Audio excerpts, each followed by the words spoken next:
Hey, this is Steve. This is going to be a tape delay rather than live. I forgot I had to go on a little mission this morning. But anyway, I'm excited about what's coming up in the next day or two.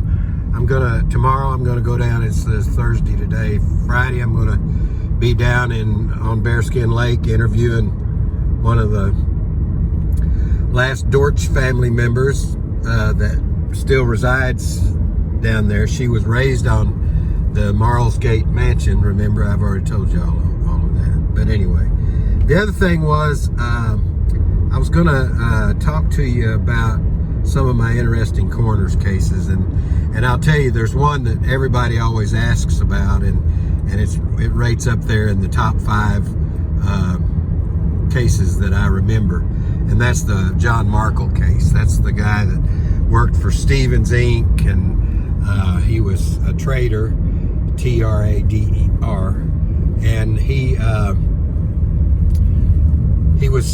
had worked out some kind of a way to swindle them out of money. Essentially, he was putting money into his mother's brokerage accounts and writing the losses off to them. So she had no exposure other than getting the money.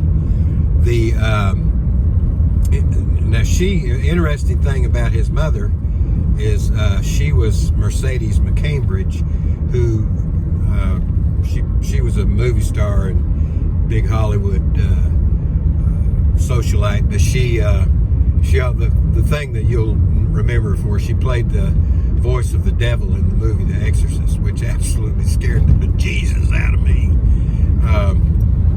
So anyway, that was an interesting case, and I know I've got a couple of people on here that are familiar with it because they were either police or connected with it one way or the other.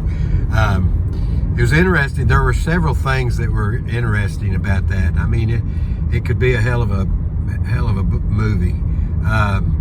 The night it happened, it was thundering and lightning storm. Power was flickering off and on. He had killed his wife. They killed everybody with a gun. They found drugs in them too, not enough to have killed any of them, but he'd given his 2 daughters, who he also killed. I don't remember their exact ages, but he killed his wife, and then he shot his 2 daughters, who were in the same bed together, and they had been watching a scary movie on television and ended up in the same bed together.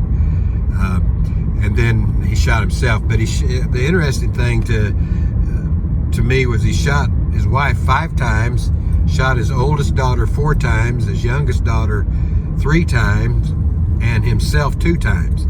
Shot himself with 2 different guns on each side of his head. He put the guns up to the side of his head. So there were a lot of things about that scene that were weird, but he had written notes, and explicit notes to letters to his mother, and notes about what he had done. He'd put on a Halloween mask to do it, to do the deed, and I figured that was to keep his wife and probably his girls from knowing who he was that was killing them. There goes some ducks. So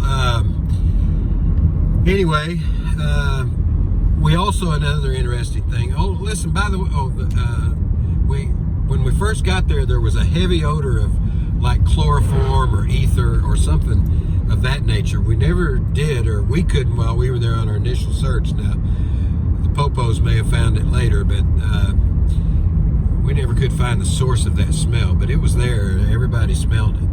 I think Dee watches these. Dee, do you remember if that was ever found? So anyway, that's a real interesting case. It drug on for a long time. Of course, there were a lot of court battles over it. It netted me a dinner with Jack and Whit Stevens in their little private dining room to talk with them about the case. So at any rate, that was interesting. And I'll tell you, Gwen Moritz at Arkansas Business wrote an excellent retrospective piece. I mean, excellent. And it tells, if you get that and read it, you'll know the ins and outs of the entire case. And I forget, maybe it was 10 years later or 15, I don't know. Maybe Gwen will chime in the comment section. Well, all right. Oh, I was going to tell you one other thing. I was thinking about it. I was listening to a song that he was playing the guitar and singing on, and that's old Vince Gill. I bet you didn't know that when the Gang War documentary came out, Vince Gill, his agent or attorney or something, contacted me, and he wanted to meet up with me. And I, for some reason, I started traveling right after that came out, and we couldn't ever G and haw together. But that's one of my regrets, is not being able to go and meet him and talk to him about. He wanted to talk about the gang situation. So, but he's a hell of a guitar player. Just put him in the YouTubes, and I mean, just pretty amazing guy. All right, so reach out and give a helping hand. I'll be posting soon on the Dortch family member. And I enjoyed chatting as always, and I'm sorry this is going to be tape delay, but that's just the way it went. I had to go to Lone Oak. Here, check that old place out. All right, Woody Willie said he might be checking in. He's cooking up some new scheme. I don't know. You never know with him. All right. Love everybody. Bye.